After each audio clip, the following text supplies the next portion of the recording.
Yesu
heshima na utukufu.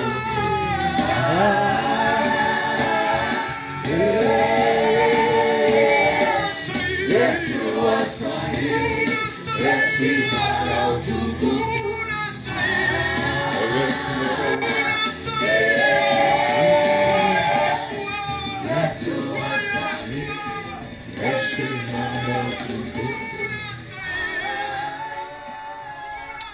Yes. Bwana Yesu asifiwe sana. Hakika yeye ndo anayestahili heshima na utukufu. Asante wewe ambao umejiunga kwenye programu hii sahihi. Mungu akubariki, Mungu akubariki, Mungu akubariki. Yes, tuende mbele za Mungu, tukampe heshima na utukufu, tukamuombe atuhudumie usiku wa leo.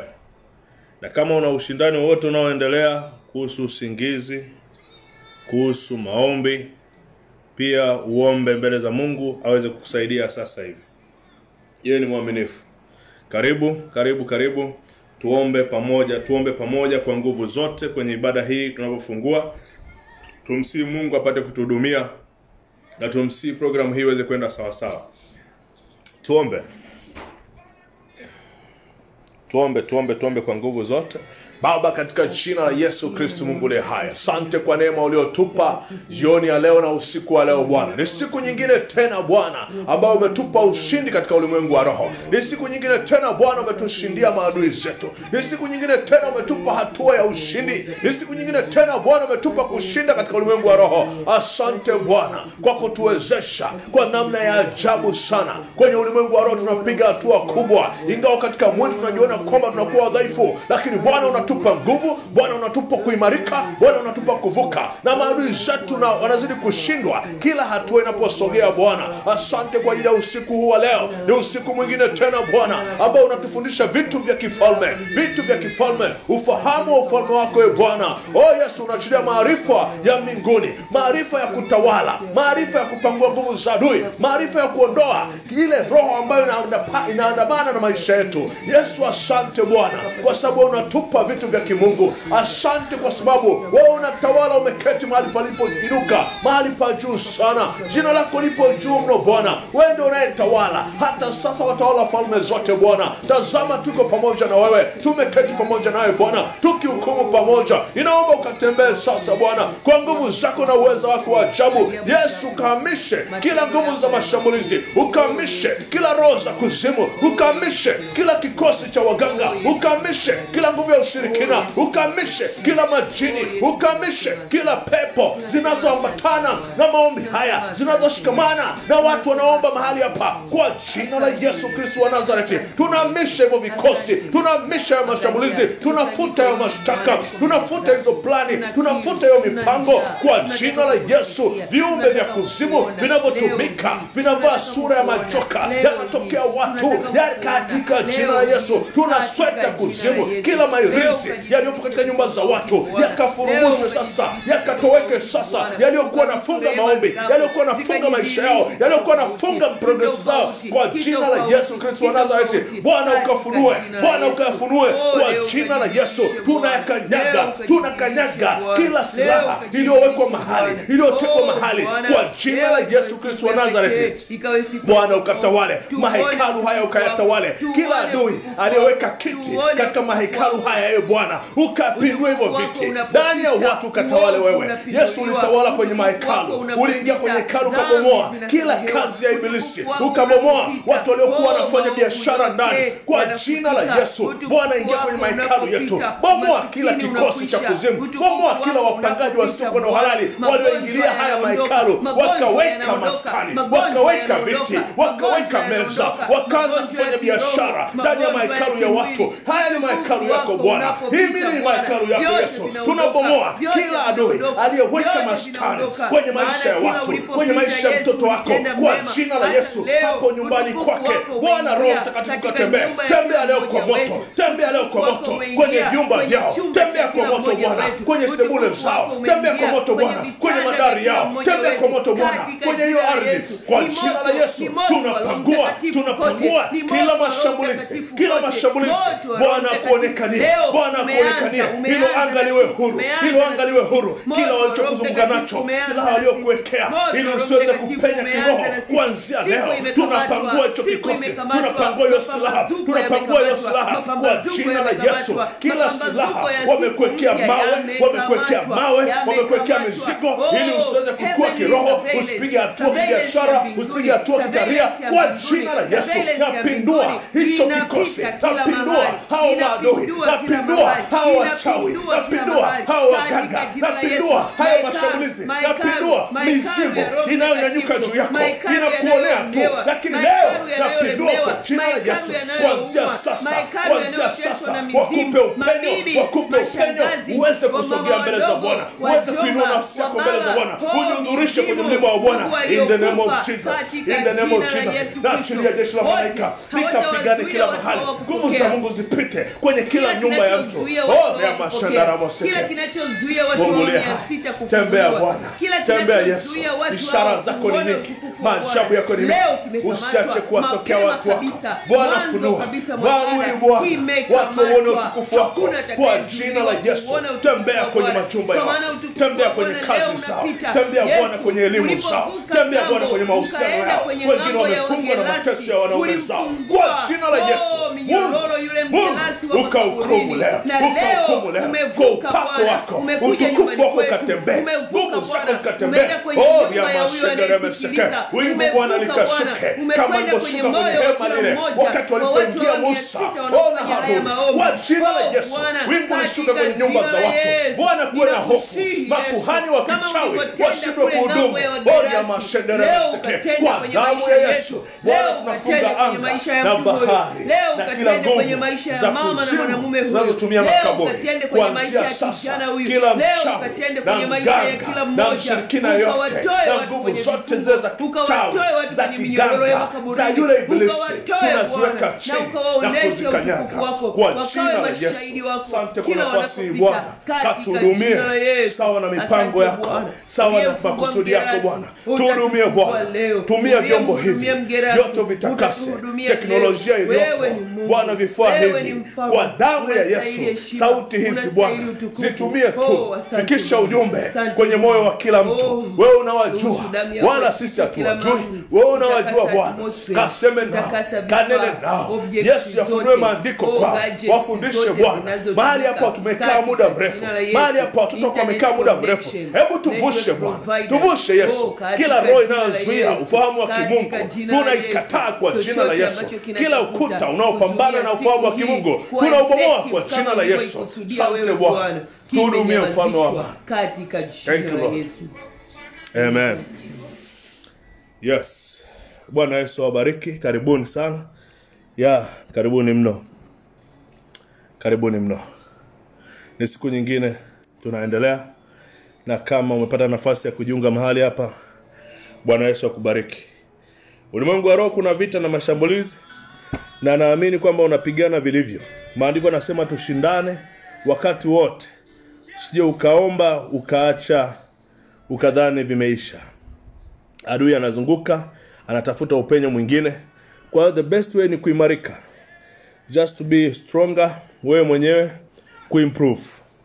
Yes, ni kuongeza mfumo wa defense. Ndio the best way ya kuweza kusurvive. Bwana Yesu awabariki. Tunayo furaha tena kuwaona. Karibuni sana kila mmoja. Yes, ni siku nyingine ambayo tunaenda kujifunza mambo ambayo Roho Mtakatifu anatufunulia, na ninaamini kabisa ni kwa ajili yako. Ana appointment na wewe tonight. Yes, yeye ndo amekuleta, na naamini kabisa atakuhudumia. Take moment kumsikiliza yeye. Sisi tunatumika kama vyombo tu, wala hivi vitu hatujavisomea, naye anatufundisha tu kwa namna ya kipekee. Kwa hiyo naomba na wewe tumia nafasi hii kujifunza kutoka kwake. Usichukulie mazoea. Umeenda kanisani muda mrefu, umesikiliza sana mahubiri kwa mazoea. Naomba usikilize in a way ya ku make sure kwamba unaenda ku apply. Basi karibu sana. Ni siku nyingine tunasogea.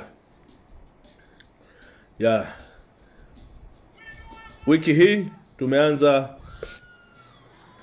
kufanya namna nyingine ya kujifunza kama nilivyoeleza jana kwa wale ambao tulikuwa pamoja.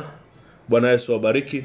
Tulizungumza siri za ufalme katika namna ya kuoperate kwa Roho Mtakatifu, na tukaeleza kwamba ni somo au niseme ni concept ambayo asilimia kubwa imekuwa haieleweki na watu wengi wanachanganya, na matokeo yake wanakuwa wanachanganya matokeo pia. Hawapati result wanazozihitaji kwa sababu mara nyingi wanakuwa hawajui wa focus vipi. Na jana nilieleza kwa namna ya kipekee kwamba umuhimu wake na jinsi ya kuongozwa naye. Kwa maana kwamba tulizungumza maandiko ambayo yatakupa tu jinsi ambavyo wametajwa kwa wingi, kwa umuhimu, lakini pia na jinsi ambavyo wamekuwa wakifanya kazi kwa namna ya pekee na watu tofauti tofauti. Hii kupe tu kiu ya kuanza na wewe kumtumia. Yani kumtumia kama namna ya kuweza kuaccess a supernatural dimension, kuaccess a kingdom of God hapa duniani. Yeye ndo anayeleta ufalme wa Mungu hapa duniani. Kwa hiyo tunaomba ufalme wa Mungu uje, lakini yeye ndio huwa anauleta, ndio anaye deliver, ndio creator. Kuanzia kwenye kitabu cha Mwanzo. Kwa hiyo kama umepata nafasi ya kutembea na yale maandiko, yatakuwa yamekupa tu namna ya kuonyesha umuhimu na ulazima wa Roho Mtakatifu kwenye maisha ya mwanadamu. Hauwezi kuwa supernatural bila yeye. Kwa hiyo popote pale ukikuta Roho Mtakatifu anadharauliwa au hazungumziwi au kazi zake na ishara zake zinapuuzwa, basi utakuta mahali hapa panakauka kweli kweli. Na wataenda mbele, watafika kule, watarudi, watakuja kutafuta tena kwamba tulikosea wapi. Watarudi bado kwa Roho Mtakatifu, kwa sababu hatuwezi kumjua Mungu na kumuishi na kumwabudu pasipo Roho Mtakatifu. Kwa hiyo ni lazima sana. Kwa hiyo Mungu akubariki wewe ambaye tulianza pamoja jana. Leo tumepata kibali kingine. Tunaendelea katika kiwango kingine cha tofauti. Na mwaka huu naamini kwamba Mungu atakubadilisha. Lengo kubwa ni kwamba tupate maarifa ya kimungu yatakayotusaidia kushinda katika vita, mapambano na mikakati ile tulionayo. Umeweka mkakati wako wa kufanikiwa. Unahitaji character, ndio. Unahitaji kufight katika namna ya rohoni, ndio. Lakini inahitaji neema kubwa sana ya kimungu na uweze kuoperate katika supernatural dimension. Na kwa hiyo leo tunaangalia somo la leo ambalo nasema au agenda leo ambayo nasema utukufu wa Mungu. Utukufu wa Mungu. Jana nilieleza kwa kidogo jinsi ya kutembea na Roho Mtakatifu na umuhimu wake. Lakini leo nataka tuangalie ni nini ambacho anakileta, kwa nini ni lazima kuwa naye. Ni nini hasa ambacho anakirelease. Lakini pia nitakupa pia namna ambavyo unaweza ukamaintain ule uwepo wake sasa. Kumbuka jana tulizungumza umuhimu wa kujazwa na kadhalika. Lakini hatukuzungumza jinsi ya kumaintain. Na watu wengi wamejazwa miaka 70, 90, 2000, 2010, lakini ile ladha ilishaondoka. Hajui tena kwamba yuko naye au hayuko naye. Lakini ile experience ya mwanzo ukimuuliza anakuambia yani wewe acha tu. I remember exactly jinsi ambavyo ilikuwa ni nzuri. Nini kimetokea hapo katikati? Anajua mwenyewe. Lakini kikubwa ni kwamba kujazwa na Roho Mtakatifu sio jambo gumu sana. Unaweza kujazwa wakati wote, nguvu za Mungu zikishuka mahali, unaweza kutembelewa na Roho Mtakatifu. Ila gumu ni kumaintain. Maana yake kumaintain ule uwepo wake kwenye maisha yako. Kwa hiyo kwa leo tutaangalia utukufu wa Mungu, na kadri ambavyo Roho Mtakatifu anatufunulia tutatembea kwenye mistari kadhaa. Nitakuomba tu kwa sababu ya muda, hivi vifungu utumie muda kuvisoma, kwa sababu namna ambavyo unaelewa kuhusu kitu cha kiroho ndivyo kinavyo function kwenye maisha yako.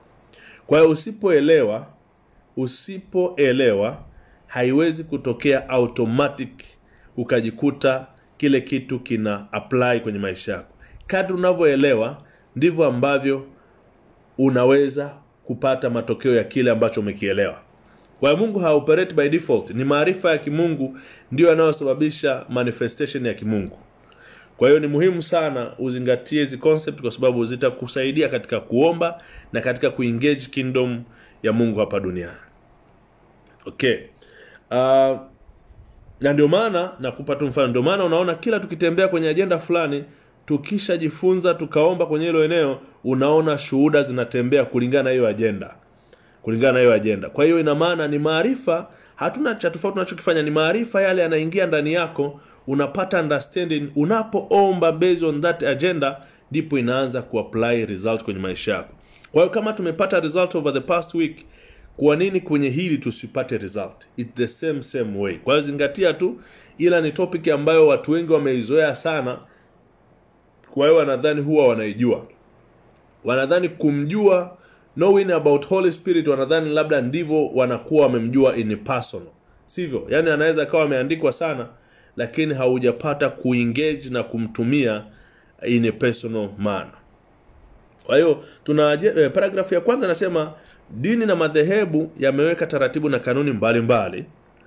Yaani kanuni na taratibu mbalimbali za kujaribu kuwaongoza watu ili wabadilike tabia, japo waweze kufanana na zile taratibu za kimungu au tabia za kimungu ambazo zimeelekezwa. Kwa kuwa Yesu alisisitiza kwamba tufanane naye. Maandiko yanasisitiza tufanane naye, ndipo tuweze kupata matokeo. Kwa hiyo watu wametengeneza kanuni za kidini ili kujaribu kuwabana watu waingie katika mfumo wa kufanana na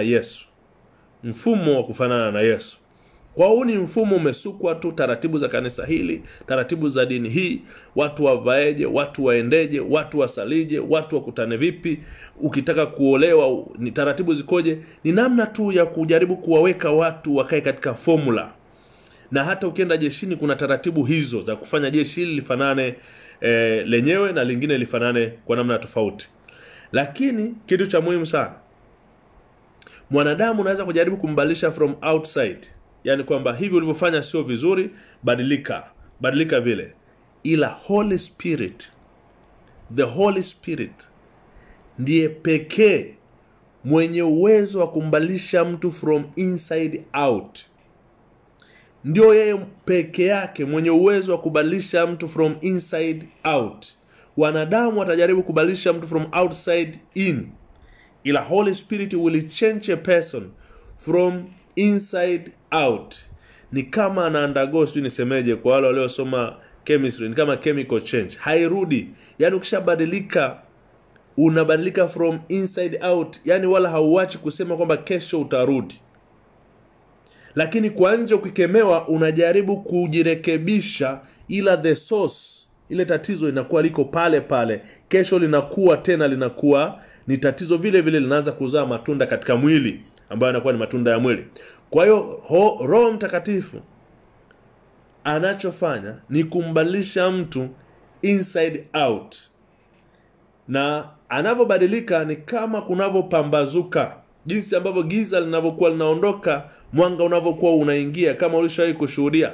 Yaani inakuwa ni kama, sijui nikwambieje, moment after moment unaona tofauti tu, and after that unajikuta unaona kile kitu hakipo tena. Kwa hiyo ni vizuri sana kumtegemea katika any character au behavior ambayo inakusumbua katika kumwabudu na kumfuata yeye. Ukimtegemea yeye, anaondoa from inside out. Lakini usijaribu sana kupambana na situation by yourself. Kwa hiyo ndo point ya kwanza ambayo nataka nikuambie, kwamba Holy Spirit mwenyewe ana uwezo wa kuchange a person from inside out. In terms of character zote, mpe tu ruhusa na msikilize. Na ndio maana nilikwambia jana kwamba anao uwezo wa kukuambia nini anachokitaka na nini ambacho hataki. Ukiangalia listi yako ya mavazi au matendo yako, au mahusiano yako, atakwambia hichi sikitaki. Na every time anapiga kelele, anakwambia hichi sikitaki. Unavovaa sitaki. Unavojitengeneza makeup sitaki. Enda kwenye mahusiano mazungumzo haya sitaki. Kwa yeye ana sauti ila iko very still, ni sauti ambayo ni tulivu sana ndani ya mwanadamu. Huwa inasema, na kweli huwa tuna ignore every time tukisikia, kwa sababu tunakuwa tunakimbilia mambo ya mwilini. Lakini utabakia pale pale kwamba ulikosea, na ukienda mbele utaona makosa. Kwa hiyo yeye anabadilisha from inside out. Na the moment umeanza kumsikiliza, hiyo sauti inakuwa ndio muda umeanza kubadilika. Ndio muda umeanza kubadilika, kwa sababu unakuwa humsikilizi mwanadamu. Hii inakuwa ni maelekezo ya kwako wewe mwenyewe ambayo unayapokea kutoka kwa Roho Mtakatifu. Kanisa litajaribu kubadilisha kwa namna inavyojua general rules, lakini katika namna ya wewe personal, Holy Spirit ana speak in you very clearly, na utasikia hii sauti even after this prayer. Unatakiwa umuengage, na atakujibu na atakuambia what you need to do na nini ambacho unatakiwa kufanya. Sema unatakiwa very honest kwake yeye na uwe faithful, kwa sababu watu wengi wanadhani kwa sababu hawaonekani katika namna ya macho anaweza akamchiti, yani akafanya kitu pasipo yeye kuona. Utaumia sana moyoni. Ni kama unavyocheat katika namna ya mwilini. Utaumia sana sana sana sana. Yani ukifanya kitu pasipo kujua, ukipiga hatua mbili, moyo wako utaumia sana kama umejeruhiwa. Sasa ukiona haumii tena, ujue kwamba alishakuacha. Ukiona unafanya haumii tena, ujue alishakuacha. Lakini nia yake ni kumbadilisha mtu from inside out. Bwana Yesu asifiwe sana. Kwa hiyo ukiona unafanya dhambi ambayo unajua ni dhambi lakini haumii tena, ujue kwamba tayari ile namna ya kuweza kufeel sauti ya Roho Mtakatifu na conviction yake ilishaondoka. Pointi ya pili ni yeye alijifunua kwa watu wachache wenye nia ya kumtafuta. Sasa kama tunakumbuka vizuri, wakati akiwa na wanafunzi wake alikuwa anakaa nao, anafanya miujiza. Wakihitaji chakula anafanya ishara pale, wanapata chakula. Wakiwa na matatizo kwenye boti kule, anafanya ishara, maji yanatulia, dhoruba inatulia. Lakini hawakuona utukufu wake. Waliona matendo yake, waliona kazi zake, lakini hawakuona utukufu wake. Sasa sisi tuna shida zetu binafsi. Tunataka majibu, yani matendo ya Mungu. Mungu atufanyie ishara na maajabu. Watu waolewe, watu wapate kazi, watu wafunguliwe uchumi, fine. Lakini nakwambia hivi, hiyo ni miongoni mwa vitu tu ambavyo anaweza kufanya. Kitu kikubwa kabisa ambacho tunatakiwa tukitafute ni kuweza kumjua zaidi ya hivyo vitu. Kwa hiyo Petro, Yohana na Yakobo walikaa na Yesu, na Yesu akajifunua, wakaona utukufu wake. Na hiyo ndio pointi ya msingi ambayo tunatakiwa tufocus. Tuwe katika intimacy level na ukaribu kiasi cha kwamba Yesu adhihirishe utukufu wake juu yetu. Na nitakupa pointi ambayo utaelewa vizuri tofauti hii ni nini. Kwa hiyo kiu yetu isiishie kwenye kupata majibu ya vitu vyetu. Isiishie tu kwamba natafuta mtoto, natafuta kuolewa, natafuta kazi, ikaishia. Kiu yetu iwe ni kwamba ni kumjua yeye na kuona utukufu wake. Kwa sababu kusema kumjua tu, hauwezi kujua kiwango cha kumjua. Kuona utukufu wake. Na ili uweze kuona utukufu wake, lazima tusiki kufanana naye. Na practically ni kwamba unaweza ukawa una struggle katika eneo moja na lingine every time. Ukiombea eneo fulani unapata majibu ya hilo eneo. Ukiombea eneo jingine unapata majibu ya hilo eneo. Lakini the moment umeanza kufocus kwa kumjua yeye na kupata utukufu wake, unapata cover. Unapata kufunikwa na nguvu ya Mungu au upako wa kimungu ambao unakuondoa katika kila eneo. Unapata total liberation from all the areas of the life. Kwa hiyo unakuwa unatembea na mamlaka, hauhitaji tena kusik specific prayer kwa ajili ya kujifungua kwenye kila kipande baada ya kipande. Kwa hiyo inakuwa umevuka eneo lile. Kama unavyoona last week tulikuwa tunafanya maombi ya kupambana sana, ile ni kama emergency rescue plan.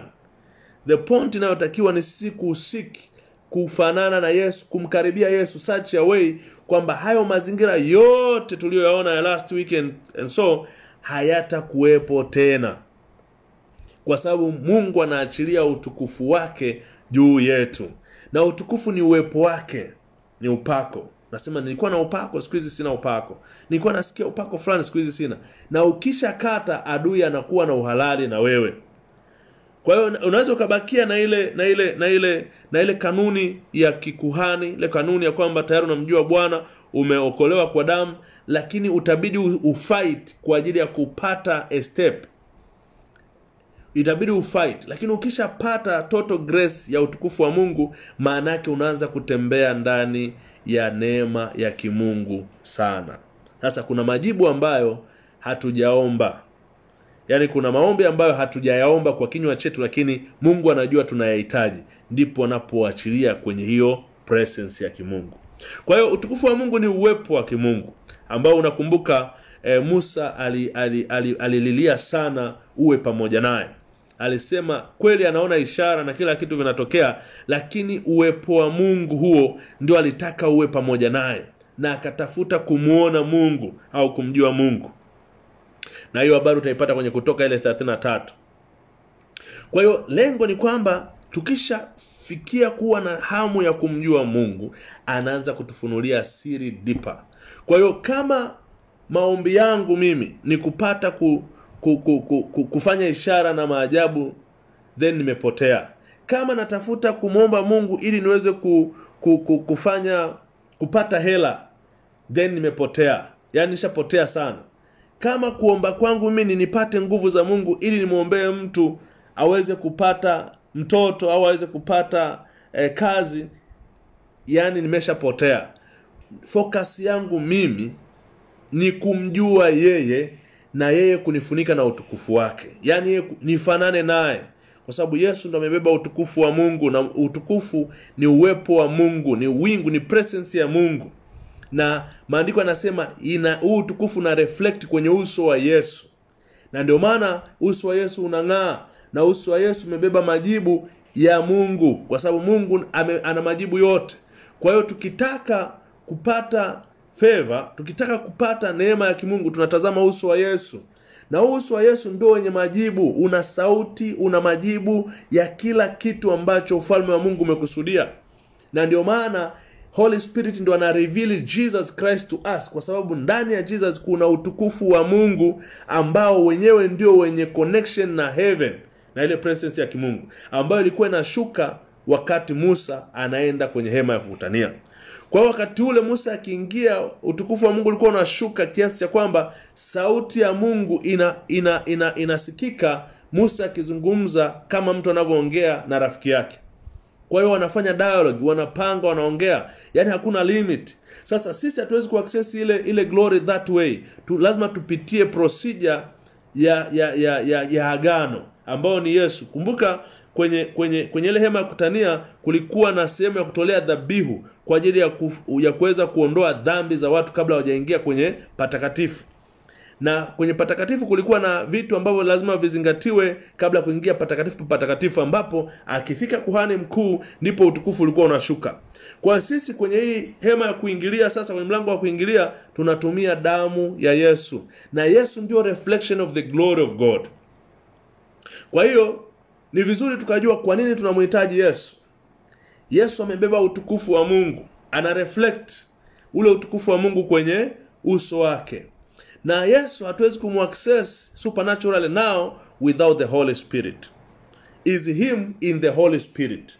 Ni yeye in the Holy Spirit. Ni yeye everywhere now by the means of the Holy Spirit.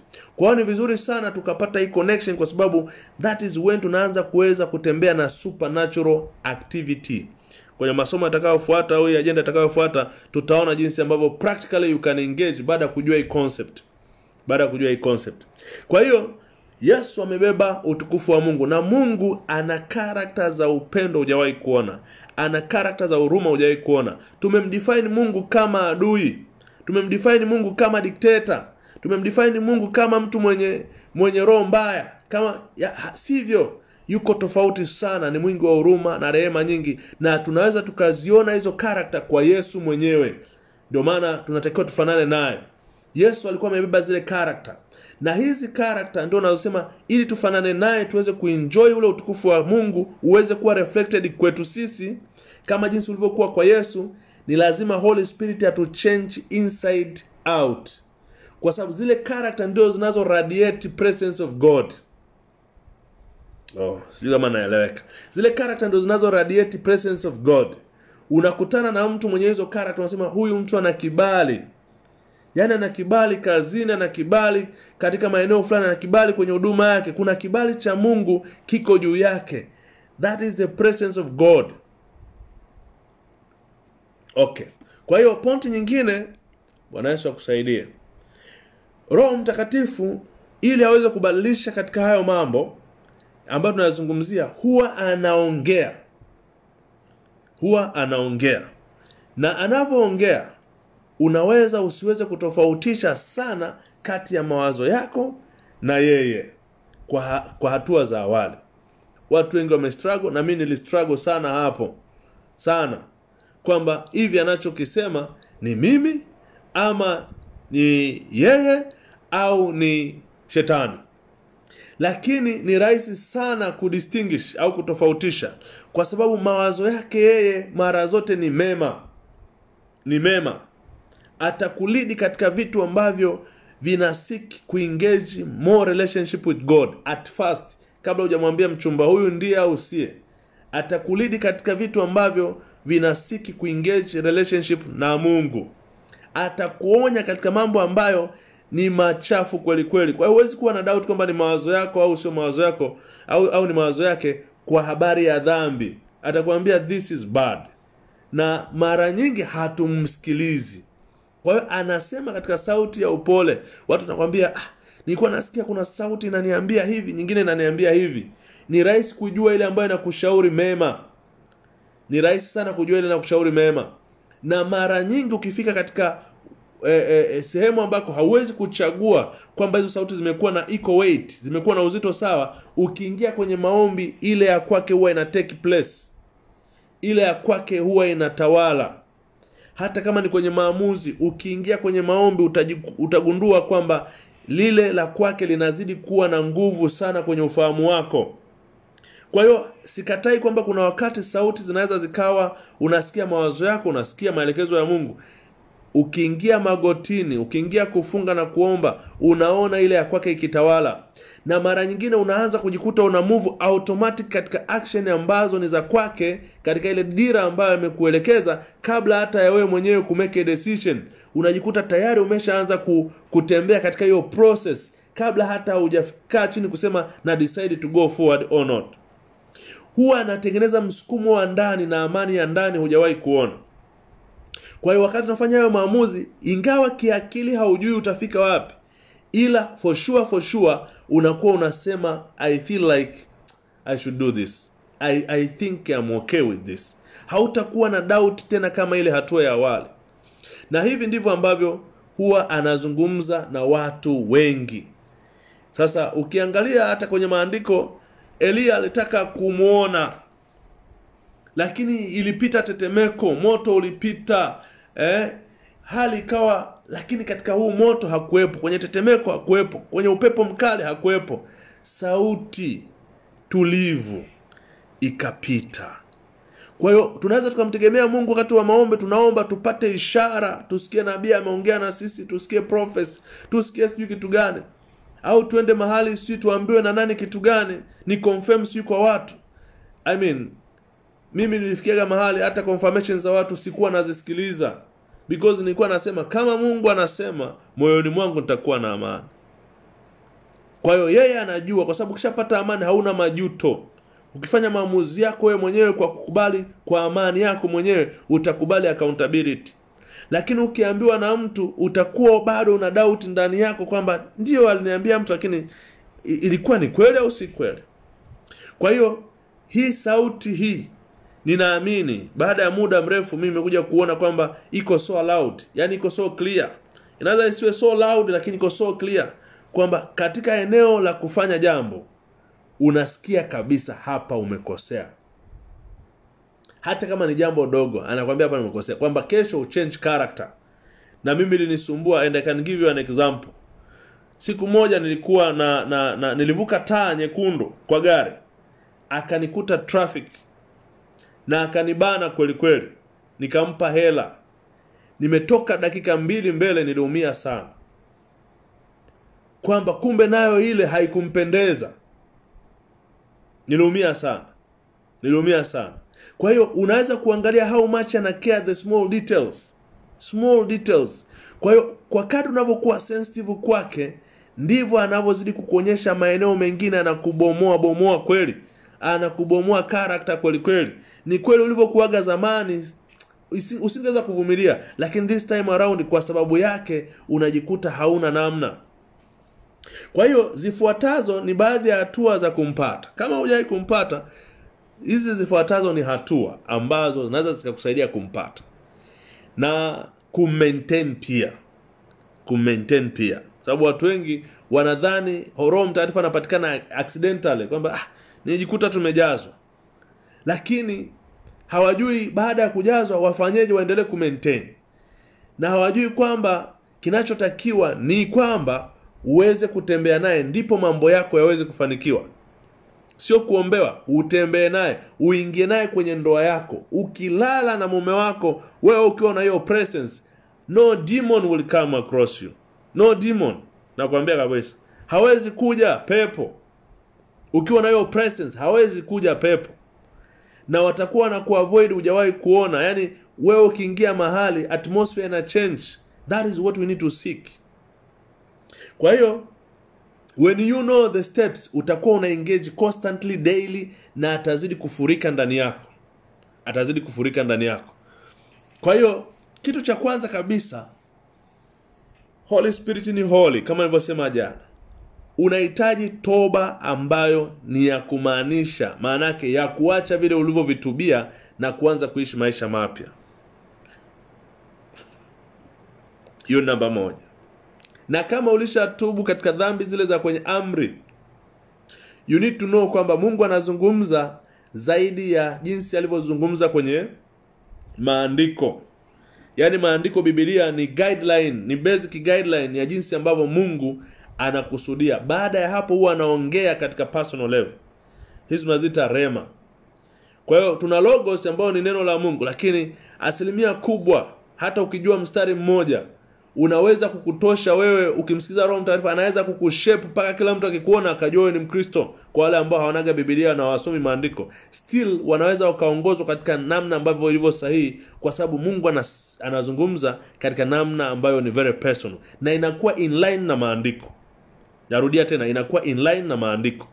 Kwa hiyo utajikuta kuna personal change kwako. Kwa hiyo inawezekana ulitubu katika mambo ambayo ni makubwa ya dhambi zile za amri 10, lakini kuna other specific instruction ambazo bado haujazifanya sahihi. Kwa mfano uaminifu, kwa mfano commitment, uvivu, hivi ni vitu ambavyo unafanya kwa makusudi.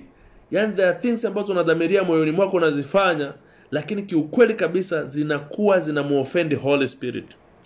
Mtu asikuambie kwamba kuwa na upako ni bure. Kuna gharama. Hii gharama sio fedha for sure, you will not pay money, lakini utapay a lot of sacrifice. Utalipa a lot of sacrifice, hata saa nyingine kwa machozi. Kwa maana kwamba utakuwa unataka kurudi mwilini ufanye kama ulivyokuwa unafanyaga zamani, lakini utajikuta you are now umefungwa, uruhusiwi na uwezi kumwambia mtu the way ambavyo ulikuwa unakusudia. Kwa unaweza ukapata jaribu, mtu hata akakujaribu akakuumiza, the way ambavyo ungereact ulivyokuwa bila Roho Mtakatifu ingekuwa ni mbaya kweli kweli, paka unajionea huruma the way ambavyo unavyomwacha pasipo kumjibu au pasipo kufanya kile kitendo. Kwa hiyo the point ni kwamba ukisha anza toba, each and every moment kuna maeneo na kuonyesha bado unajiona uko unclean. Yaani kila akizidi kuingia ndani yako kuna maeneo unajiona kwamba haufai. Kuna maeneo unajiona haufai. Vitu vingine kama kusema uongo, kudanganya for good, mtu unamdanganya mtu ambaye unamjua, nilikuwa naongea na fulani sio fulani. It's still actually not right. Kwa hiyo kadri unavyozidi kuwa na uhusiano naye ndivyo anavyozidi kutake over. Anazidi kutake over. Sasa ukimlimit kwenye eneo fulani, then anabakia hapo hapo, anaishia haendelei na wewe. Kwa hiyo unakuwa haupati ile total glory of God in your life. Kwa hiyo ni hatua ya kwanza, toba ya kugeuka, manake ya kufuata new direction na kuwa led by Holy Spirit katika kuchange. Na hii toba ukisoma maandiko, namalizia, ukisoma maandiko, hii toba inaambatana katika ile Matendo 2:38. Petro aliwaeleza watu what to do, kwamba ukishatubu ubatizwe kwa jina la Yesu kisha upokee Roho Mtakatifu. Na hii ni one package. We can speak about it some other time. Hii ndio kind of a direct principle au niseme formula ya kupata the Holy Spirit. Instant, almost instant. From there yeye sasa kumaintain na kuendelea kujenga relationship ni hatua nyingine inayofuata. Lakini toba ndio the basic. Hakuna sehemu ambako Holy Spirit alishuka kwa watu bila toba. Sehemu zote kwenye maandiko toba ndio hatua ya kwanza. Sehemu nyingine baada ya toba ikawa ubatizo, wakajazwa Roho Mtakatifu. Sehemu nyingine ilikuwa ni toba, wakajazwa Roho Mtakatifu, then wakabatizwa tena. Kama kwa kesi ya kina Kornelio na familia yake. Ilimshangaza Petro, maana yake aliona kwamba wamejazwa Roho Mtakatifu baada ya toba, na baada ya hapo akasema hakuna kinachowazuia watu hao kubatizwa, watu waliojazwa Roho Mtakatifu kama sisi. Kwa hiyo kuna formula iko hapo, tutazungumzia siku nyingine, lakini cha msingi ni kwamba toba, at least ukiwa na toba ya kweli, you can still have access to the Holy Spirit. Sasa gift zake zitajiachilia kwa kadri hatua na hatua zinavyoendelea. Gift ya kwanza ni kunena kwa lugha. Yaani hiyo isikufanye ukaishia hapo kwamba ndio una signature kwamba una Holy Spirit. Unatakiwa uendelee zaidi, kuna gift nyingi. Lakini hiyo ni ishara ya kwanza, at least you have him. Hatua ya pili ya how to be filled with the Holy Spirit. Na hii ni very important kwa wale ambao walishasema nilijazwa, sijui nimetubu, sijui kama umetubu unatembea kwenye njia zake na ni kweli una uhakika na ulishawahi kujazwa, then number 2 inakuhusu kuwa na desire. Kuwa na desire au kiu. Kuwa na desire au kiu ya kuendelea kujazwa Roho Mtakatifu. Na hapa naomba nisome andiko moja kwa ajili ya kuweka sawa mazingira. Najua una usingizi, lakini Bwana Yesu akusaidie sana. Okay, na tutasoma hii Yohana 7:37 hadi 39. Yohana sura ya 7 mstari wa 37 hadi 39. Nasema hata siku ya mwisho, siku ile kuu ya sikukuu, Yesu akasimama, akapaza sauti yake akisema, mtu akiona kiu na aje kwangu anywe. Yaani hapo watu wako kwenye sherehe, watu wamekunywa, watu wanaendelea kuburudika. Yesu anasimama tena kwa sauti kuu. Anasema, mtu akiona kiu na aje kwangu anywe. Sasa watu kula na kunywa, maana yake watu kwenye kanisa wameridhika na hali fulani ya kiroho, lakini still Yesu anasema kama una kiu zaidi, just come to me. Ndio ile akina Petro, Yohana na Yakobo. Isolation. Kama una specific demand, njoo kwangu. Anaendelea tena anasema, aniaminie mimi kama vile maandiko yalivyonena, mito ya maji yaliyo hai itatoka ndani yake. Na hii ndio kitu kikubwa sana. The supernatural power ni kwenye hizi rivers flowing na glory of God covering a person. Hizi ndio supernatural ability ambazo zinatakiwa ziwe juu ya mtu. Kama unakumbuka, hii alikuwa nayo watumishi wote wa Mungu ambao unawajua walitembea na ile wingu pasipo shida, kuanzia akina Abraham, akina Nuhu, hata Ayubu had this ability ambayo ilikuwa ina cover mambo yake yote, yanakuwa yako very secured kwa effort ndogo, kwa sababu wingu la Mungu lilikuwa juu yake. Kwa Yesu anasema mito ya maji yaliyo hai itatoka ndani yake. Kwa nini mito isitoke ndani yako? Maana kutakuwa na uzima, kutakuwa na overflowing blessing, kutakuwa na success. Na 39 anasema na neno hili alilisema katika habari ya Roho, ambaye wale wamwaminio watampokea baadaye, kwa maana Roho alikuwa hajaja kwa sababu Yesu alikuwa hajatukuzwa. Sasa kuna watu wanasema nimejazwa one time. Kuna watu wanasema Roho Mtakatifu yuko ndani yangu. Sasa hiyo ni issue nyingine. Naongozwa naye ni issue nyingine. Yuko juu yangu ni issue nyingine. Sasa Yesu anazungumza tu kwamba kwa hali ya Roho Mtakatifu, kama una kiu tena, just come to me, nitakujaza zaidi. Kwa hiyo kuna mtu anajazwa paka anafurika. Kuna mtu anajazwa paka karama zinaanza kuonekana. Kuna mtu anajazwa anaanza kutabiri. Kuna mtu anajazwa anaona maono. Na kuna mtu ana kikombe kiko empty au kiko nusu. Kikijaa something kina happen kwenye maisha ya mtu. Kuna mtu kikijaa ndio visions zinakuwa clear. Kikijaa hicho kikombe ndio purpose ya Mungu inakuwepo. Kikijaa hicho kikombe ndio anapata calling, wengine wanapata ministry, wanapata office za zile fivefold ministry. Kwa hiyo ni mpaka obey the Holy Spirit na ujazwe naye ndio akuongoze uweze kuona clearly kama ni jambo unalolifanya. Ninaamini hata kama utafanya biashara ya kupiga tofali, ukiwa umekuwa led proper na yeye, hiyo biashara inaweza ikaenda international. Don't ask me how. Mimi naamini kabisa kwamba it is possible ukawa na supernatural result when you are being led by him, na when you have the favor of him. Kwa hiyo we have to seek kuwa katika hiyo ability. Kwa hiyo hapa ni desire manake you need to engage more intimacy na yeye. He has to be your best friend. He has to be yani partner wako every single moment. Engage conversation na yeye. Usimdisappoint. Mwambie I'm doing this not to disappoint you. Huwa anajaza zaidi na zaidi. Na utajikuta ukiwa hata barabarani unapata encounters hata kwenye gari. Na hizo encounters saa nyingine watu wengine wanalia non stop. Ukimwambia kwa nini analia hajui. Na one of the person ambaye nilikuwa na muongoza just tulivyokuwa naanza maombi, he is a Roman Catholic na yuko kwenye group sasa hivi, and alikuwa hajawahi kuexperience really presence of God. Alivyoanza maombi tu few days akaanza kupata hiyo encounter. Kila akiingia kwenye maombi anasema anajikuta analia non stop, lakini sina agenda, why am I crying? Kwa hiyo kabidi nianze kumfafanulia what does it mean. Hizo encounter nimezipata sana kwenye gari. You are just worshiping and unashangaa unaanza kulia. So Holy Spirit is so real, lakini you must create a desire. So you need to worship him like each and every day. Muda wa kutosha kuworship him. Start to worship him. Una jambo la kumwambia Mungu, worship him because of how he is. Utampraise because of what you have done. Lakini hauna la kusema cha kwanza, worship him. Muda wa kutosha kabisa. You are looking for issues, unapata challenge, worship the Lord. That is the easiest way to engage his presence.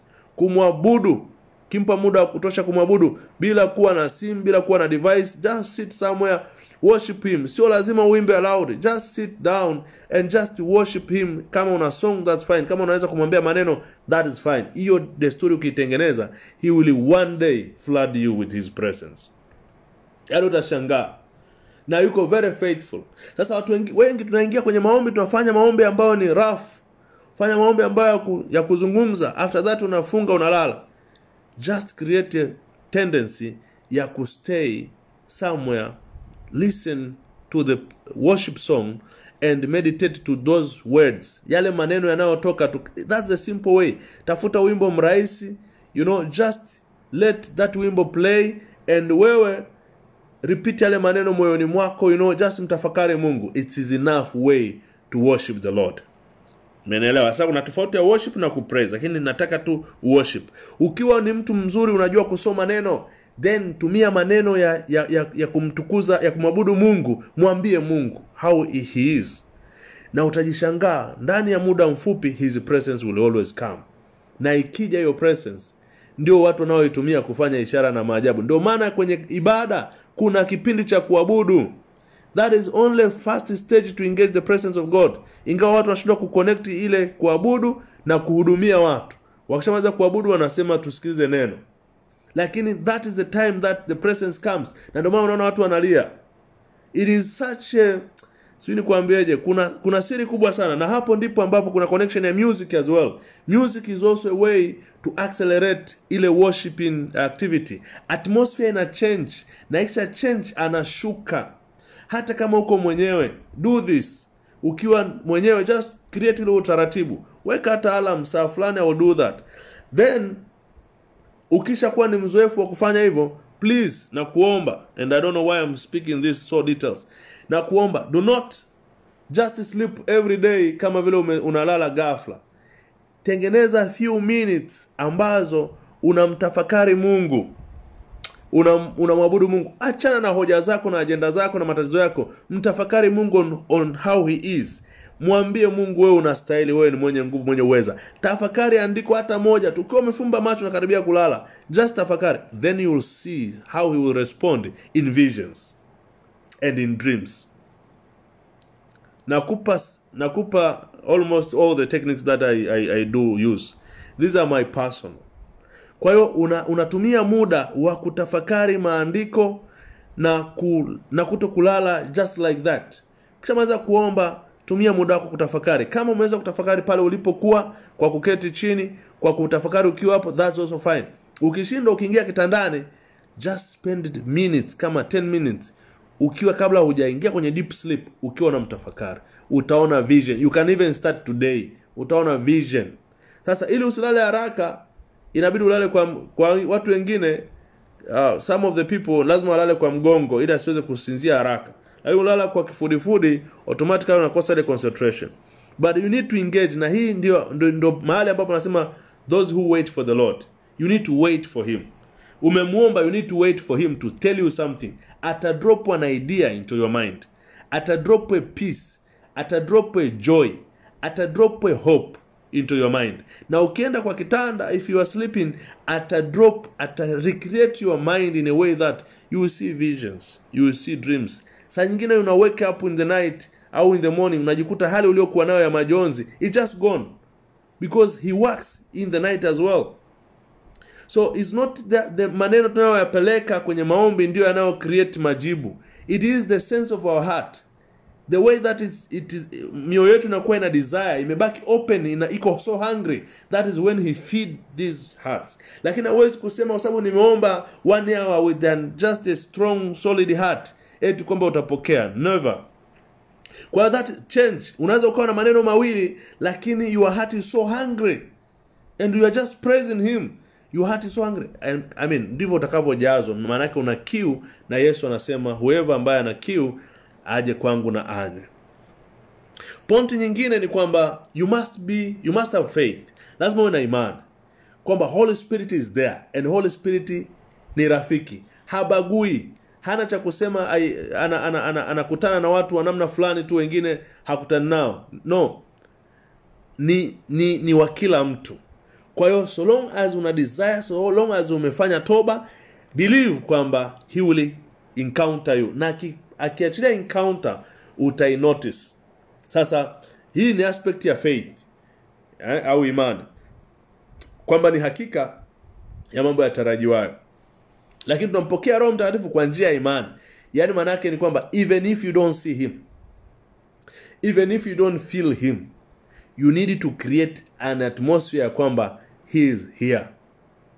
That is the only way ambao unaweza kujikuta anaanza kufunction. Akiona unaamini kwamba yupo, maana yake anaona imani yako ipo. Na hata unavyoenda kwenye jambo ambalo unamhitaji yeye, believe kwamba nimeomba, Holy Spirit will do it. Is your helper. It's like nimeomba, Roho Mtakatifu na mimi atafanya. That sincere belief ndio inayosaidia kile kitendo cha supernatural kutokea. So usi-isolate kati ya maombi yako na imani kwamba Holy Spirit amesikia na he is on work to fix it.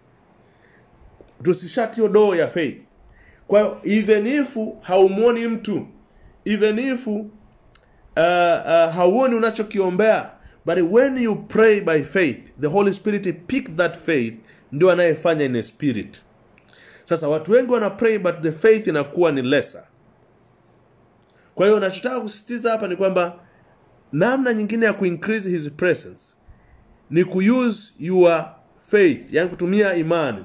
Na ili uweze kuwa na imani vizuri, ni lazima ujenge utaratibu kwenye mawazo yako ya kuamini kile kitu kiko real. Kile kitu kiko real. Sehemu moja nilifundisha akasema tumia lugha ya picha basi, imagination. You know, kama uko kwenye mateso, you need to believe kwamba you are not kwenye hayo mateso, kwa imani kujengeka kwamba kweli hauko kwenye hayo mateso before the supernatural result kutokea ya kwamba hayo mateso yanaondoka. Lakini kama hauamini kwenye kile kitu unachokiomba kitokee, kama hauamini na haufocus kukiumba kwenye mawazo yako kiwe, hakiwezi kutokea. Kwa hata kwenye character na katika desire wewe kutaka kuishi na Mungu, lazima utengeneze lugha ya picha unataka kuwaje mbeleni. Na hiyo ndio ambayo inatakiwa ikupe as a focus kwenye eneo la maisha yako, kwenye eneo la biashara, kwenye eneo la career. Lugha ya picha ambayo hiyo lugha ya picha inakuonyesha wewe unatakiwa uweje. Hiyo ndio unatakiwa kutembelea kila ukiomba ili kwamba iweze kutokea. You know, sometimes watu waliomba wakaona wingu. Ni Elisha aliona wingu dogo, anatuma mfanyakazi wake akasema akaona wingu dogo linaumbika katika ulimwengu wa roho. Yeye anamwambia hebu angalia tena, akaona tena linaongezeka. So this is how we do it. Kwamba hiyo image ulionayo ndani yako ya kwamba hapo unapoishi, kama ni nyumba, unaishi kwenye nyumba, you don't like it. There is something telling you kwenye moyo wako kwamba hii nyumba haustahili kuishi. Then kuna picha ya nyumba ambayo unastahili, unaona mimi nastahili kuishi kwenye nyumba hii. Hiyo ndio vision yako ya ndani ambayo unatakiwa ucarry it, umwambie Mungu, this is what I think I need to pray over, na imani yako iwe so still. Kwa hata katika mahusiano ya kimungu tuna picha ambayo unataka kufikia. Mtu ananiambia nataka kukutana nataka niweze kuishi sawa na jinsi Mungu anavyotaka. Nataka niwe kama fulani. Yani niwe na so humble heart. Maana yake tayari ana lugha yake ya picha. Hiyo ndio ya kumwambia Holy Spirit, take me there. Anything I will pay. The cost of flesh I will pay. Kama itatake mimi kuacha hiki na hiki na hiki, I will do it and I'm ready to pay that cost. Na ndio tunasema vision. Hata kwenye makampuni tunasema vision yetu ni kitu fulani. Then we pay cost to make the vision happen. So kama ni mahusiano, there is something that is irritating you. Is true. Ukijiangalia kwenye kioo unapata majibu. Moyo wako unakuambia, is it right to be treated that way? Mtu anakuambia naona si stahili mimi kuwa treated this way. Then there's something you need to pray over. So that is essence of faith. Ukikijua hicho kitu in a vision, kinakupa still mind ya kupray in a faith. That's how I believe I am. Na mtu akishaona hicho kitu akapray, kikaconceive kwenye mind yake, huyu mtu anaanza kuchange hata before hicho kitu. Many people walianza kuendesha magari of their dreams before magari yenyewe come through, because they keep praying, hoping kwamba that is what I believe I should get. Na kwa kadri unavyoomba, Holy Spirit anafungua ideas of what you should do to get that thing right. Kwa kwenye mahusiano, kwenye ministry, kwenye characters, there is something that you are looking over. Kuna kitu nakiangalia kwamba hivi ndivyo ninavyotaka kuwa na niko tayari kulipa gharama. Holy Spirit, lead me there. Huwa na transform sana. Kwa hiyo ni element ya faith. Na mwisho ni element ya kutii. Kwa hizi ni tabia ambazo ukizijenga zinaongeza sana. Yani you don't need to be in church to be filled by the Holy Spirit. Narudia tena. You don't need to be in a particular building. Hauhitaji kuwa kwa mtumishi fulani ili Roho Mtakatifu akujaze. Hapana. Ukipata hiyo nafasi ni advantage. Lakini unaweza kujazwa anywhere, so long as you create a sense of desire. Anywhere, so long as you create this sense of desire. It's okay, unaweza kuwa impacted by the kuwekewa mikono. Lakini again, hata kwa kulisikia neno la Mungu tu Holy Spirit anashuka upon you so much. Kwa sababu Petro akuwekea kina Kornelio mikono, alizungumza tu akashangaa anaanza kupokea Roho Mtakatifu. Kwa hiyo ukitii, pointi ya mwisho ni kwamba ukilitii neno la Mungu, manake maandiko yanachosema, neno la Mungu kama nilivyoelezea, Biblia inachoagiza, na pia ukitii sauti ya Mungu, rema, ukitii sauti ya Mungu na kuifanyia kazi. Kutii sio kuandika notes na kwenda kuziweka kabatini. Kutii ni kuandika note kama utaweza, lakini kuichukua hiyo note kesho na kusema nataka nibadilishe sasa hiki. Nimetoka kanisani leo, kesho naanza kuanzia kesho hichi na cancel. Kwa sababu ndivyo neno lilivyo nikamata moyoni mwangu. Kwamba kuanzia kesho nisifanye hiki. Kwa hiyo kuanzia kesho nimecancel hichi kitu, is my strategy, sitakifanya tena. Then you keep watching yourself jinsi ambavyo Holy Spirit ana respond with the anointing. Kwa hiyo haya ni maeneo ambayo nimeona niyazungumze clearly, kwa sababu hayaelezwi very deep katika maeneo ya mengine kama ya ibada, kwa sababu nafikiri muda pia huwa hautoshi. Lakini somo wa Korinto 6:19 hadi 20 mstari wetu kusimamia, alafu nitaenda kwenye maombi. 6:19 hadi 20. Maandiko yanasema, au hamjui ya kuwa mwili wenu ni hekalu la Roho Mtakatifu aliye ndani yenu, mliopewa na Mungu, wala ninyi sio mali yenu wenyewe, maana mlinunuliwa kwa thamani. Sasa basi, mstari wa mwisho, mtukuzeni Mungu katika miili yenu. So unaona hapa ni issue ya flesh katika nia ya kumtukuza Mungu. Yani muache Mungu atukuzwe katika matendo yako ya mwili. Acha yeye atukuzwe. Kwa nia za ndani zikiwa zina nia ya kumglorify Mungu, then huo mwili ndio Holy Spirit anakaa. Kwa sababu mstari wa 19 unaanza kwamba huo mwili ni hekalu la Roho Mtakatifu. Kwa hiyo inabidi tumtukuze Mungu na hii miili.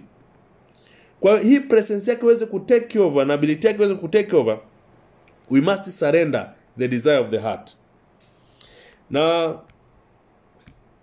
Waefeso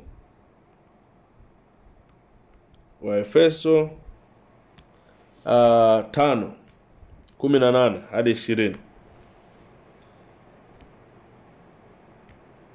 5:18 hadi 20 nasema, tena msilewe kwa mvinyo ambamo mna ufisadi, bali mjazwe Roho. Unajua kilichokuwa kinatokea ni kwamba kanisa lilikuwa linalewa. Alienda mahali Paulo akakuta watu wanalewa, wanakunywa mvinyo. Nafikiri wanatafuta nini? Wanasema wanatafuta is it I don't know. Lakini kama vile walikuwa na matatizo yao, wanatafuta namna ya kujiburudisha. Badala ya kuomba, wao wanatafuta namna ya kulewa kidogo ili wapunguze matatizo, kama jinsi watu wengine wanavyosema. Akawakemea akamwambia, msilewe kwa mvinyo jamani, huko kuna ufisadi, bali mjazwe Roho, mkisemezana kwa zaburi na tenzi na nyimbo za rohoni, huku mkiimba na kumshangilia Bwana mioyoni mwenu. Kwa hiyo alikuwa anajua technique ya kuengage the presence, kwamba unapokuwa unamuimbia Mungu kwa tenzi za rohoni, unamwabudu, unafanya nini na kumshangilia Mungu mioyoni mwenu, ndipo unapojazwa in a fullness the Holy Spirit. Bwana Yesu asifiwe sana. Kwa hiyo anyway, this is to summarize. Tumechukua muda mrefu kwa sababu naamini ni eneo ambalo liko very personal, sikuwa na lugha general ya kuzungumza. Kwa hiyo let's go to prayer. Ni maombi yangu kwamba as you have your agenda, hii agenda ya mwaka mzima ulionayo, mwaka huu ukawa tofauti, ukaende kiwango kingine, you must be transformed by the Holy Spirit to his glory. Yani nia sana kubadilishwa na Roho Mtakatifu. Mwambie, nilishindwa mwaka jana kufikia lengo fulani, naomba mwaka huu nisaidie kufikia hilo lengo. Then niko tayari kulipa gharama za kubadilika. Lakini pia mahusiano yangu mimi na wewe, najua nilifeli sehemu kubwa, niko tayari sasa kukusikiliza na kufuata. A point after point nielekeze. Huhitaji kusikia mchungaji akisema au padri akisema kuhusu jambo fulani kuacha ndio uache. Sikiliza sauti iliyoko ndani yako. Vitu viovu vyote anavijua. Hata kama utavaa kitu ukaweka hereni ya namna fulani, nakwambia hii hereni hii haifanani na wewe. Kuna vitu atakwambia very personal, kwa sababu nia ya ndani ndio inayobeba vile vitu vya nje. Atakwambia hii nia hichi kitu sio sawa. hii kitu sio sawa. Ukimtii ndio anazidi kufurika, anakubadilisha. Watu wanasema siku hizi umebadilika, you don't wear this again. Sikuoni tena kwenye hivi vitu ndiko wanavaa. That means Holy Spirit is inside you. Bwana Yesu asifiwe sana. Kwa hiyo nini yangu kwamba tujazwe, lakini pia tuweze kufikia kiwango cha kuwa na utukufu wa Mungu ili tupate maximum benefits. Kwamba ukiingia mahali unakuwa na kibali, ukiingia katika mambo yako unakuwa na kibali, kwenye ndoa yako unakuwa na kibali, kwenye mahusiano yako unakuwa na kibali. Haji mtu ambaye ni demonic. Hawezi kuja demonic person ambaye ana demons inside au ana agenda mbaya inside kwenye maisha yako kama una presence of God in this way. Like kama unaenda kuchukua tu just kuombewa na kurudi, inakata after 3 days, in Friday tayari unakuwa umeshakuwa dry, unasubiria Sunday. Haiwezi kwenda hivyo. Na holidays, kuwa na holy, siku ya ibada sio Sunday. It's every single day. You need to be holy. Usubiri kwamba Friday ukajispoil, then uende Sunday umevaa vizuri unaenda church. I mean you are wasting time. Kwa hiyo very important kujua is for your advantage kwamba when you have this presence ni kwa ajili ya faida yako wewe na maisha yako hapa duniani na mafanikio yako hapa. Unfortunately struggles za watu ni very personal. Watu wengine wanaendelea maisha yao kila mmoja na matatizo yake. Kwa hiyo believe me, until umeamua ku walk with him, he will bless you, he will rise, atakujaza paka ufurike, na after that utakuwa total transformed, hata kama ni career, hata kama ni business, hata kama ni leadership. The day that mtu mmoja ameanza kuwa led by the Holy Spirit in this way that I'm describing, na kuambia maisha yake ali change. And many people, hataki kujitolea mifano kwa sababu we may think like tunazungumza kwa kujivuna. Lakini kiukweli kabisa, haijalishi una jambo gumu kiasi gani, hilo tatizo lilonalo, just kubali kuongozwa naye na siki kufanana naye na Yesu. Manake kuwe tayari kulipa gharama ya vile vitu vya mwilini kuviacha. Utaona hatua chache mbele hilo tatizo linaondoka. Na ndio sababu kubwa watu wengine wanaomba mambo hayaondoki, kwa sababu anaomba kwa nia ya kutaka aendelee na mambo yake yale ya zamani. Nia ni kufanana na Yesu.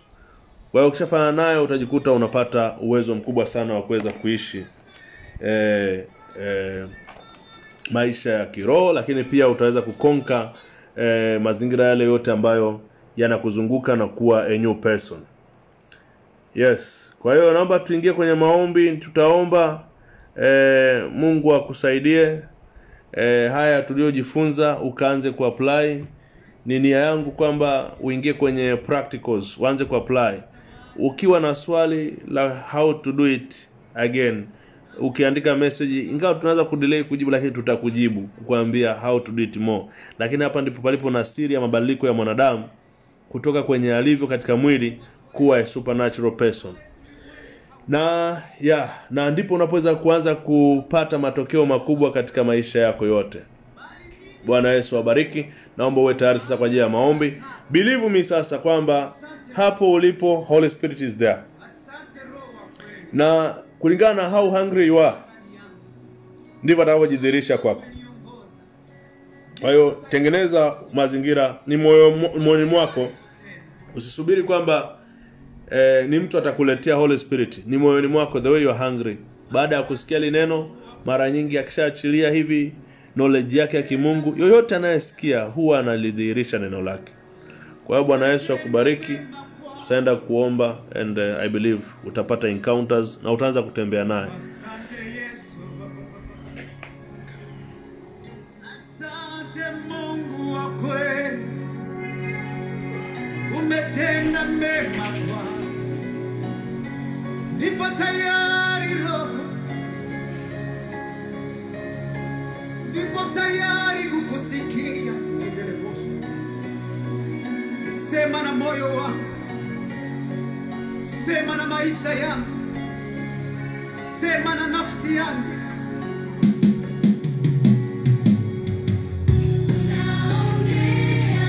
Kwa neno lako, kwa roho wako, ongea na maisha yetu Roho. Simama juu, simama juu, simama juu. kwa neno lako, Usikae, simama juu. kwa roho Kama umelala, simama juu. Hii ni wakati very personal. wa kweli, Ni mtu na Mungu. kwa neno lako, Sio mtu na mtumishi, ni mtu na Mungu. kwa roho wako. It's a very special moment. Ongea na watumishi Nilipata encounter mara moja, ilinibadilisha namna nilivyokuwa namtazama Mungu. Kwa hiyo nakuomba usimame, weka mkono juu. Na mimi encounter nimepata tu mwaka 2019. Sio mbali. November. Few minutes, lakini zilinibadilisha namna ambavyo namtazama Mungu. Create hunger. Create hunger. Usifikiri kwamba kuna namna ya kusoma ili ujue jinsi ya kuishi na Mungu. No, it's only hunger. Yes. Oh my God. Yesu mwema, mwenye nguvu na uwezo. Wewe ndiye unayefunua mbingu Bwana, unatufundisha mambo ya kifalme. Sio elimu, sio uwezo wa mwanadamu. Hakuna mtu anaweza kukujua kwa sababu ya wingi wa kusoma kwake. Sio shule Bwana inayofunua jinsi ulivyo. A supernatural way, Father. Wewe ndiye unayejua na ndiye unayefunulia watu ambao umewachagua. Yesu, asante. Na kuomba Bwana, na kusihi. Hii zawadi kubwa ulioiachilia katika dunia hii Bwana. Kwa nini haieleweki? Kwa nini haieleweki Bwana? Kinachozuia nini Bwana? Mbona haieleweki? Ibilisi amefunga watu wasiweze kuelewa hii zawadi Bwana. Yesu uliye hai, na kusihi ukafungue kila mioyo ya watu Bwana iliyowekewa mawe ya kuzuia Bwana neno lako lisiote. Kwa jina la Yesu Kristo aliye hai, ninaachilia nguvu zako Bwana kupasua mioyo ambayo imefungwa, mioyo migumu iliyowekewa mawe ya kuzimu, mawe ya kichawi, ili Bwana usifufuke ndani ya hiyo mioyo. Kwa jina la Yesu, kama walivyoweka jiwe kwenye kaburi lako Bwana likaondolewa na nguvu za Mungu, Bwana ukapite kwenye mioyo ya watu, ukatoe mawe yanayozuia Bwana ishara na miujiza, yanayozuia Bwana utukufu wako usionekane, yanayozuia Bwana watu wasikujue wewe. Katika jina la Yesu ninaomba upangue Bwana hiyo mioyo iwe safi, hiyo mioyo iwe safi Bwana, ukaiguse Bwana, ukakutane nao mfalme wa amani. Kwa jina la Yesu, hizo doctrines ambazo zimeachiliwa kwenye maisha ya watu zikatengeneza ukuta, zikatengeneza tafsiri nyingine Bwana, ikaweka maisha magumu ya watu wakaingia kwenye vifungo, ninaomba Bwana ukaiondoe Bwana hiyo layer, ukaondoe Bwana hiyo cover. Kwa jina la Yesu ninatubu Bwana uliye hai, naomba rehema zako popote pale ambapo tumefanya misinterpretation ya jinsi unavyooperate Bwana, tunaomba uturehemu kwa jina la Yesu. Natubu kwa ajili ya dada huyu, kwa ajili ya mama huyu, kwa ajili ya kaka huyu, kwa ajili ya baba huyu Bwana. Haijalishi amekuwa na umri gani kwenye Ukristo, lakini usipojua ya mambo Bwana ni just age. Unatembea tu na miaka inasonga, muda unaenda Bwana, lakini hawaoni matunda. Na kuomba Yesu uliye hai, na kuomba Bwana, na kuomba Yesu, na kuomba Bwana kwa unyenyekevu mkubwa Bwana, zawadi hii ieleweke na kila mtu, zawadi hii ieleweke na kila mtu. Nakuomba Yesu uliye hai, wakati unatufundisha ukazidi kuwafundisha na wengine. Kwa jina la Yesu Kristo aliye hai, ninaomba rehema kwa njia yoyote. Ninakusihi sasa Bwana, ukanene nao. Nataka sasa tuingie kwenye maombi, wewe pamoja na mimi. Uendelee kuomba, mwambie Yesu, naomba unibadilishe, naomba unisaidie kumwelewa Roho Mtakatifu, nitembee kwa kubadilishwa naye, nimtii. Hauhitaji kumtii mwanadamu, hauhitaji kusubiria matangazo ya kanisa ili ufanye unachotakiwa kufanya. Hauhitaji kufanya janja ya kukwepa dhambi. Unahitaji kumtii Roho Mtakatifu uweze kuona matokeo kwenye maisha yako. Naomba uingie kwenye maombi sasa. Mwambie Holy Spirit, nitakutii, nitakusikiliza, nitatembea kwa kuongozwa na wewe. Nijaze, nipe siri za kujazwa. Nisaidie kutembea katika maisha yako, katika namna unavyojua. Yes, weka mkono juu. Yesu uliye hai, Bwana wa mabwana, Mungu asante. Wewe ndio unayefanya supernatural result. Kupitia Roho wako Bwana, viwetu wanatembea Bwana. Kupitia Roho wako Yesu, miujiza inatendeka. Kupitia Roho wako Bwana, mapepo yanatoka. Hii nguvu kubwa namna hii Yesu, Kwa nini tusiitake kwa gharama? Kwa nini tusiitake kwa kufanya lolote lile Bwana? Ninakuomba Yesu li hai, yoyote yule anayesikiliza sasa, ukamfunulie Bwana siri za umuhimu wa mambo haya, ukamfunulie siri za roho wako ye Bwana, ukamfunulie siri za jinsi ambavyo hii zawadi ilivyo zaidi ya fedha, ilivyo zaidi ya dhahabu, ilivyo zaidi ya vitu vya duniani. Kwa jina la Yesu, hii nguvu ndio inayotulinda Bwana na mapepo, hii nguvu ndio inatulinda na wachawi, hii nguvu ndio inaleta utajiri, hii nguvu ndio inaleta heshima, hii nguvu Bwana ndio inayofanya mabadiliko. Naomba Yesu ukatembee Bwana, ukawafunulie kila mmoja uweza wako, nguvu yako, ujasiri wako Bwana. Nifunue kwao Yesu. Wewe Bwana ulivaa mwili, neno ukavaa mwili, ukaja duniani, tukauona utukufu wako Yesu. Na kuomba Bwana, Roho Mtakatifu ukae kwenye mwili wa huyu mtu, ili watu wanadamu waone utukufu wako Bwana, akipita mtaani kwao waone utukufu wako Yesu, pasipo kuvaa mwili. Wewe Bwana kama neno ulivaa mwili, na kuomba Yesu, hili neno likaingie katika moyo wa huyu mwanadamu anayesikiliza sasa hivi Bwana. Holy Spirit uvae huo mwili, ili kwamba kila mtu aweze kuona utukufu wako Bwana. Kazini waone utukufu wako, kwenye huduma yake Bwana waone utukufu wako, kwenye maisha yake Bwana ukatukuzwe wewe. Mili hii ikutukuze wewe, kazi zetu zikutukuze wewe, zisiende kufanya vitu visivyofaa Bwana, ili Bwana upate utukufu. Lengo lako Bwana kutoka duniani ni usisi tuweze kukupa wewe utukufu, na ni kupitia mili hii na kazi zetu Bwana. Naomba Yesu kwa uweza wa Roho Mtakatifu, katika jina la Yesu Bwana ukapatane na huyu anayesikiliza. Roho wako Bwana atengeneze mapatano, Roho wako Bwana atengeneze utawala ndani ya maisha yake. Yoyote yule ambaye ana nia ya kukufuata, ambaye anasema niko tayari, anayesema nitalipa gharama zote, ili mradi kwamba niza kuachilia mwili, katika jina la Yesu. Najua Bwana vitu vya mwilini vinavutia, sio kila mtu anaweza kuviacha, lakini Bwana mpe nguvu, mpe uweza, mpe maarifa yako ya kimungu, msaidie Bwana ili alipe hiyo gharama, ili Roho Mtakatifu ufurike ndani, utukufu wako Bwana uonekane katika jina la Yesu. Maisha yake yabadilike Bwana. Wewe unabadilisha kila mtu Bwana. Tunasoma habari ya watu wamefanya vitu vikubwa, wote Bwana uliwabadilisha wewe.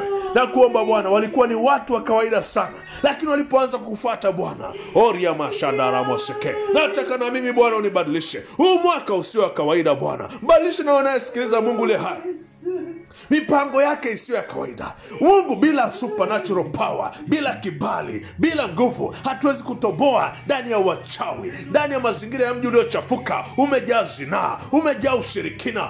Rama shendere meseke. We need that fire, Holy Spirit. We need that fire. Hilo wingu lako la kimbingu, Rama shandara moseke. Hilo wingu Bwana likashuke kwenye nyumba ya huyu mtu anayesikiliza. Hilo wingu likashuke kwenye ndoa yake Bwana. Hilo wingu likashuke ofisini kwake wanakomzungushia uchawi.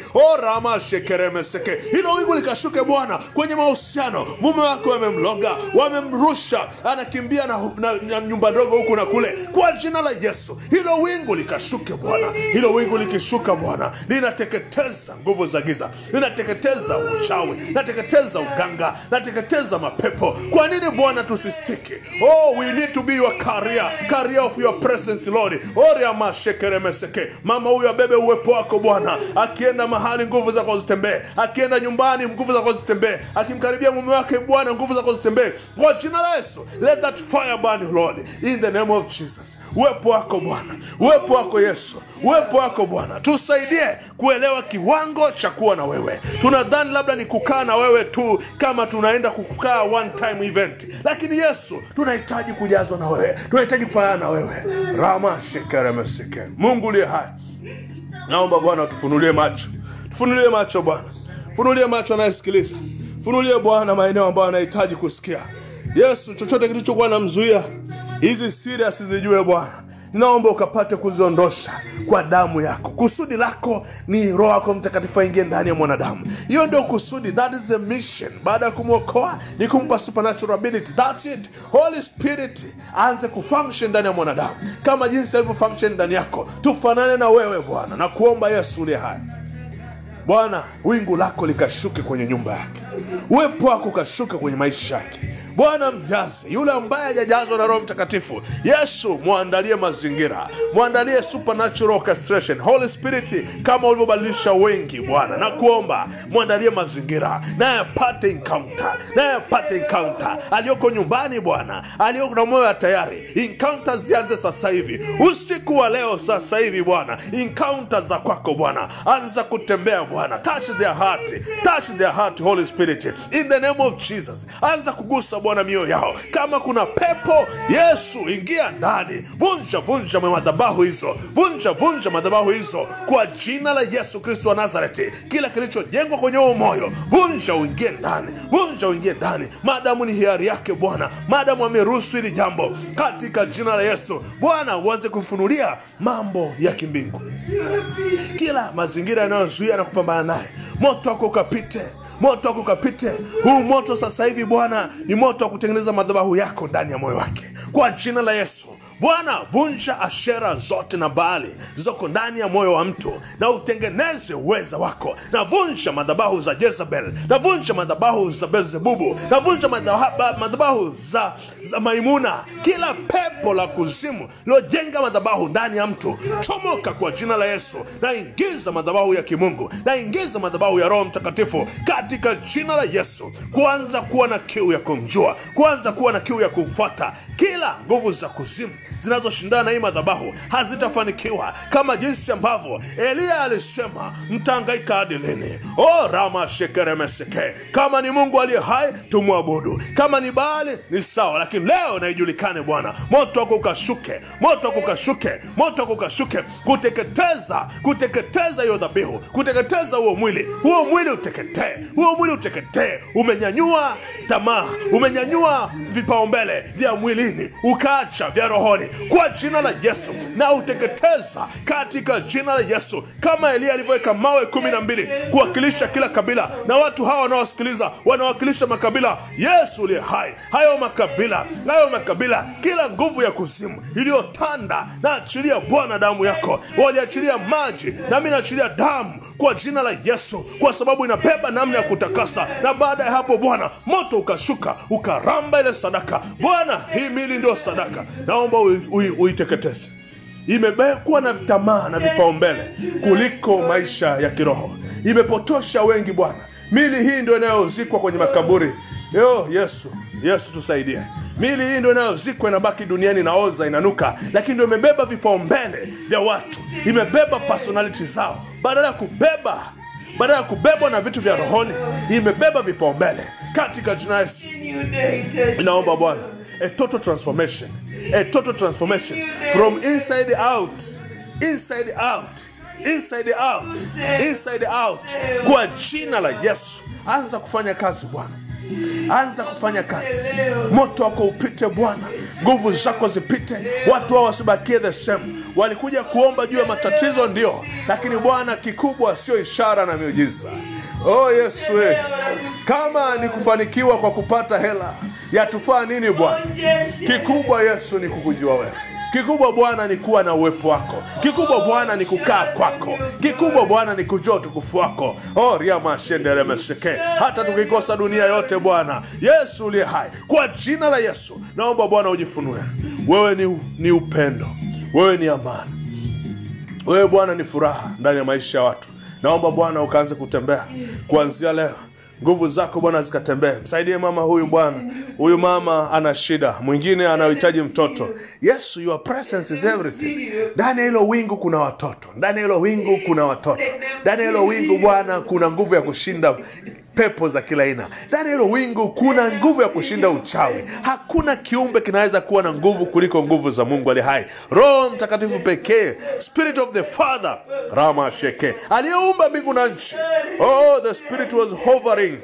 Yes, ndiye aliyeumba mbingu na nchi. Aliumba organs za watu. Yeye anajua matumbo ya uzazi wa kina mama, anajua hizo fallopian tube, anajua hizo ovary, anajua kinacholeta shida. Yeye anajua. Tukikuangalia wewe Roho Mtakatifu, unajua kila mahali. Unajua kwenye kifua cha mtu, unajua mahitaji yake, unajua vikwazo vyake, unajua kila mahali. Ukimsaidia, akikubali Bwana, wewe unaingia ndani yake, unambadilisha na kuwa tofauti. Yesu, tembea Bwana. Hata watu kwenye biashara zao, wewe Bwana unajua. Petro alipovua usiku na mchana hakuona kitu Bwana. Ulivyoingia kwa sababu ulikuwa na Roho Mtakatifu Bwana, Yesu kamfunulia Bwana, akamwambia nenda kavue. Na akavua akapata zaidi. Bwana Yesu hai, tusaidie. Tumepiga mark time Mungu hai kwenye biashara, kwenye mahitaji, tukakuweka kipaumbele, hatukusikiliza Bwana, tumepoteza muda. Naomba Yesu katembee kuanzia sasa. Hiyo mipango na strategy pasipo wewe ni bure. Naomba Bwana ujidhihirishe. Yesu, tukifuata namna za dunia hii tutapoteza. Tukifuata namna ya kufuata maushauri ya kila kitu tutapoteza Bwana. Tunakuhitaji kwanza wewe. Utusemeshe. Hata watu wa kuajiri Bwana, utusemeshe. Hata watu wa kuwatuma Bwana, utusemeshe. Yesu, unahitaji kusema na sisi. Sema nasi Bwana. Tunakuhitaji wewe kuliko chochote. Wewe sio miongoni mwa vitu tunavyohitaji.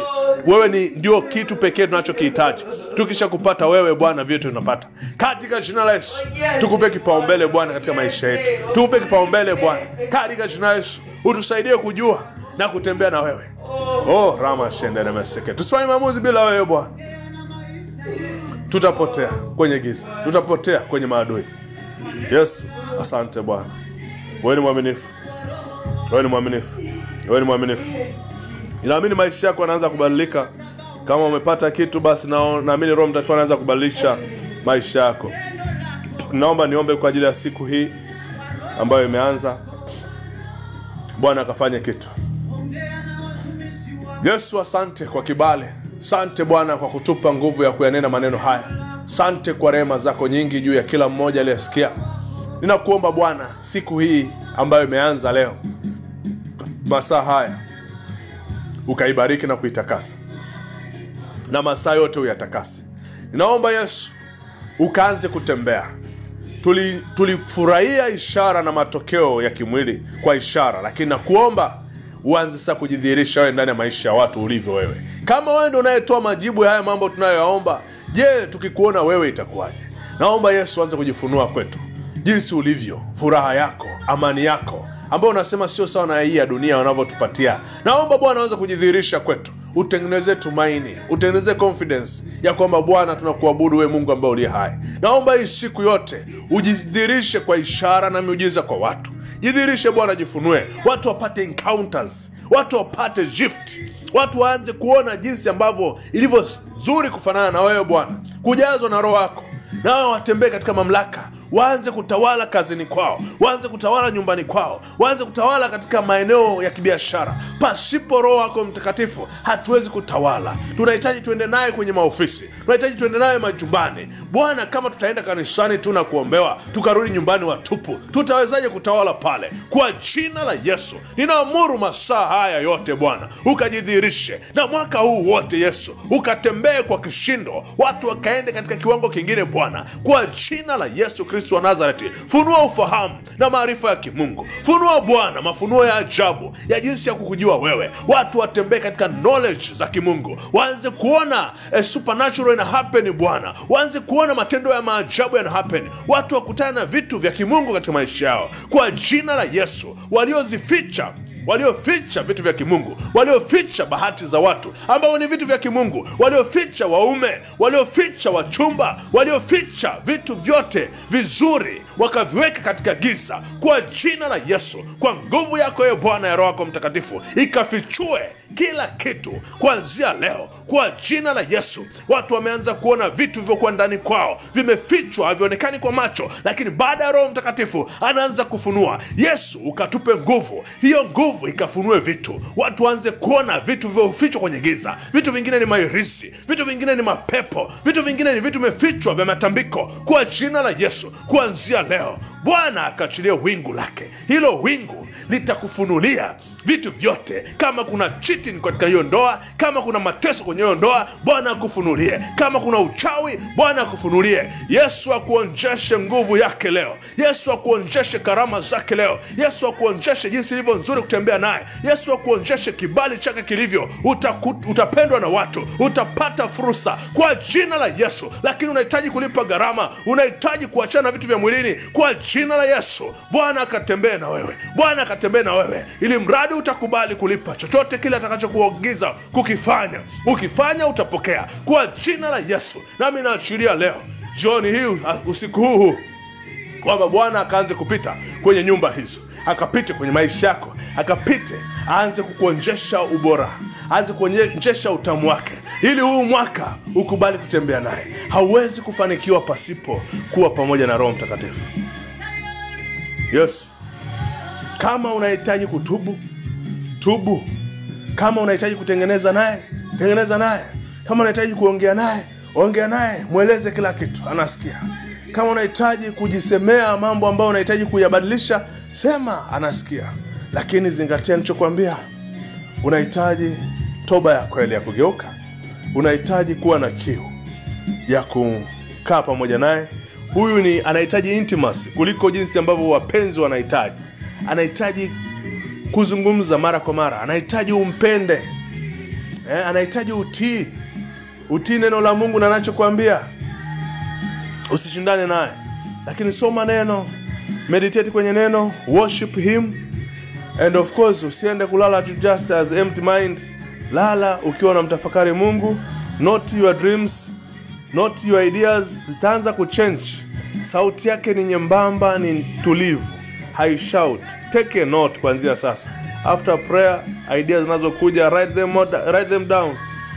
Ukilala, ndoto zinazokuja, write them down. Utaona anaanza kuzungumza na wewe. Hana mipaka, haongei na watu wenye PhD tu. Anaongea na mtu yoyote yule ambaye ameweka moyo wake safi. Bwana Yesu akubariki. Yes, nawapenda sana. Sorry kama nimechukua muda mwingi, mnisamehe.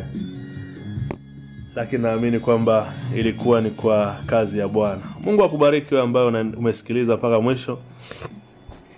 Akubariki wewe ambaye unaendelea kufunga. Yes, tunawapenda sana. Kama umepata tatizo la kiufundi basi Mungu aendelee kuboresha pale ambapo kuna changamoto. Lakini baada ya hapa tutashare linki, pia unaweza ukarudia kama ulikosa kipande fulani. Yeah. Yes, niseme nini jamani? Nawapenda sana. Nawapenda mno. Shalom, shalom wote. Yeah. Ya labda niseme tu kwa wale ambao wako Dar es Salaam na huja confirm kuhusu dina ya tarehe 24. Naweza nikatoa nafasi ya upendeleo. Unaweza ukaconfirm kama bado hauja confirm. Bado tuna few space kwa ajili ya watu. Hii dina ni free.